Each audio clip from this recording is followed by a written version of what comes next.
Hey Milton Daily Homes, Chuck here, and we got a list of 12 properties, and if you want to come meet us at Starbucks, there's a link just over to that side. Sign up, let us know when you're free, and it's a real good opportunity even for people that have done this 5 or 6 times. What I say is that you've been the passenger on the plane 5 or 6 times. Let me show you what the cockpit looks like. Let me show you all the internal workings, how much things cost, what to budget for, what to look for in investment property, what to do when you sell your home. Those kind of things are really invaluable, can save you a ton of time, a ton of energy, and just shortcut you. You know, like I always say, like you could read 50 books, or you could go spend an afternoon with someone who really knows what they're doing, and you'd get more from that afternoon. So that's always an option for you. You're part of the Milton Daily Homes family. So let's get to today's list. And so the first one I'm real excited about, it's 202 Jasper, named after, I assume, Jasper Martin, who is, and there's also Martin Street, who was the founder of Milton, really, the person who settled Milton and built the mill and everything else. So $299 is the price on this one. It's nice and close to downtown, which I really like at this price. Semi-detached, you go in here, there's a bit of a yard. It's enough to make someone happy. No garage here. Some decent upgrades inside. The kitchen looks good. It looks like it's relatively open concept. And then there's 2 bedrooms upstairs. That's your only full bathroom, and it's on oil heat, and it's on an AC wall unit. But whatever, you know, what do you expect for $299? This might be a really cool alternative to just an everyday sort of 3-story Mattamy townhouse. This has a lot of value. I do like it for the right buyer who maybe isn't afraid of a little bit of work, maybe a little surprises just with an older home. Make sure you get a good home inspector, but I think that it could be a fantastic choice for someone. Edwards is a Bryant model, 1235 square feet, 1 full bathroom upstairs, so it's called a shared ensuite or a semi-ensuite.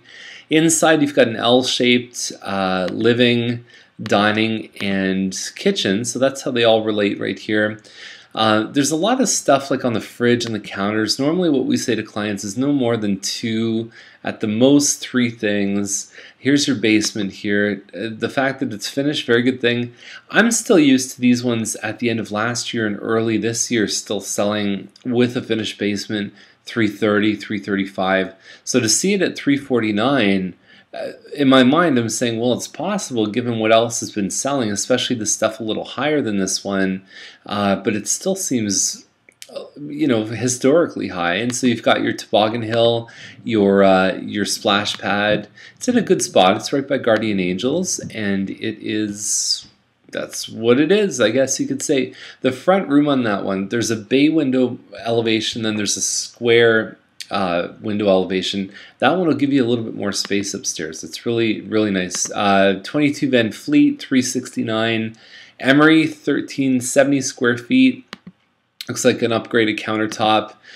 I always say to people, too dark or too light will really start to narrow your audience, and it becomes more trendy. So is the dark phase going to leave us? At some point it probably will. So if you can stay closer to maybe the 7 out of 10 on the darkness scale instead of an 8.5 or a 9, which this one has, you might be a little safer long term. But most people are looking at these homes and saying, okay, I'll be there for 5 years. If you had to fence this one, I would think you're probably looking at no more than $1,000 for to share with your neighbors on both sides. And in the big picture, that's not really a huge deal. It's a good looking home. It compares well to what else has sold for like even that model, that size category. Now Duncan Lane, 384.8. I don't know how big it is. It's got 2-car parking. It's right across from the train tracks, so you will hear it. People who are close to train tracks say to me all the time, after a while you don't really notice it. I find that hard to believe, but who knows? If you have any thoughts about that, just email us. Inside, I mean, there's shoes around. Like, this is not good marketing. Like, I'm sorry, it's just not. All the crap around the sink. I mean, this costs people money. It costs the agent money because they've got to list it for longer. They've got to fight harder to get any kind of offer, and it costs the seller money too. So I'll show you the next listing. This one here on Irving Terrace. So you look at this photographer is $100 and a little bit of dollars to hire, and they do a good job. And it's like, you know what? Why wouldn't you do that? To get the professional equipment, the eye, everything that's involved with these kind of photographs. I just think it creates such a better impression. This home is 1717 square feet. It's got a pretty good floor plan, and so there's 3 bedrooms upstairs, and you also have a finished basement. Now there was a really nice model, same as this one with the 3 bedrooms, but no finished basement, and they got well into the 4s recently. So at $399, these guys are being very, very aggressive, and I think they're going to do very, very well. Farmstead 434.9, so this is the 1600 square foot. I think it's the Spirit Plan 3. They've done hardwood through the hallway, but they didn't do it in the main principal rooms, which was kind of interesting.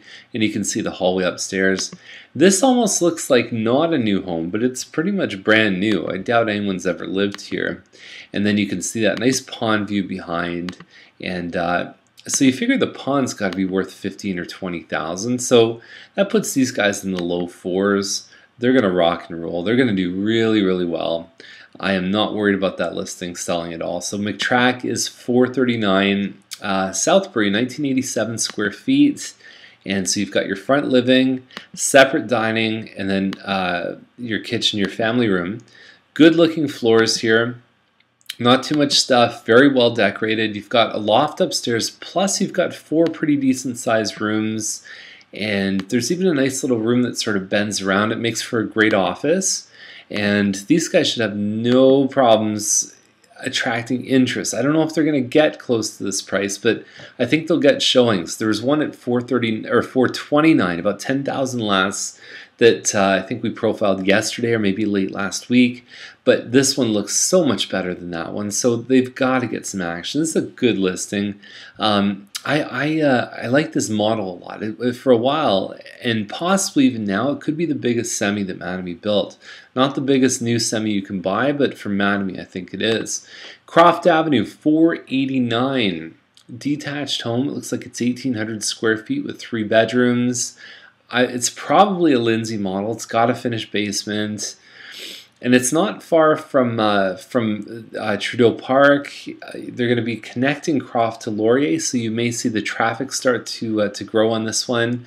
I'm a little concerned about seeing parquet floor here, and it looks like there's some California shutters. There's some nice stuff in this home. I think they'd probably be looking at maybe a premium lot if they were going to get that money. And it's about 5 feet deeper than most of the other Mattamy homes, which makes a big difference. These yards are only 20, 25 feet deep. So if you add another 5 or 6 feet, that's significant. That's like 20, 25% of the backyard. 103 Tremaine is at 489, and so Tremaine's going to undergo a lot of changes, and so they're going to divert Tremaine, leave this existing part, and they're going to divert it and create a highway exit. So I think about how that's going to impact this little area of Milton Heights, and it remains to be seen. I think for the most part, these homes are going to remain stable, but you may hear the traffic close to this one from being, from the diversion. It's still not that far away. Who knows? But inside, it looks like it's had some work done. The kitchen looks pretty good, and you've got some bedrooms that have got some upgraded flooring and so on.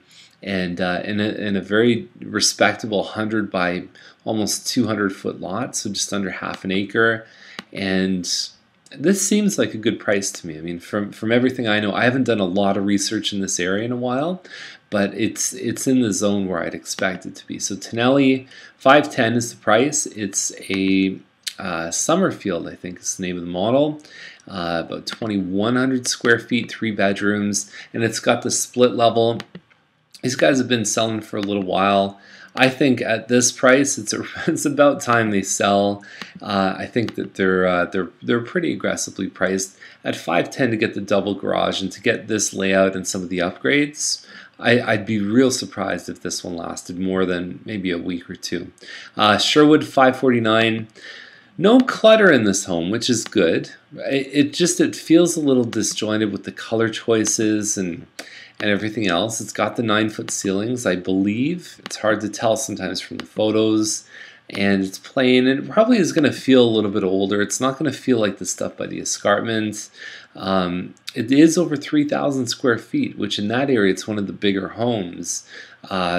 that's an aggressive price for a 3,000 square foot home. And so even if it is a little plain, even if you had to rip out tiles, do a bit of work, that price will buffer you for sure. So Ennisclare, $975, and that looks good to me. Triple car garage, and it's interesting the dynamic of seeing people in a photo compared to just a plain pool without anybody in it. I think this kind of adds some life in. I think that it's actually a pretty positive thing. The kitchen, people shopping in this range are probably going to want a little more decked out kitchen, and there's the basement there. So 2 acres.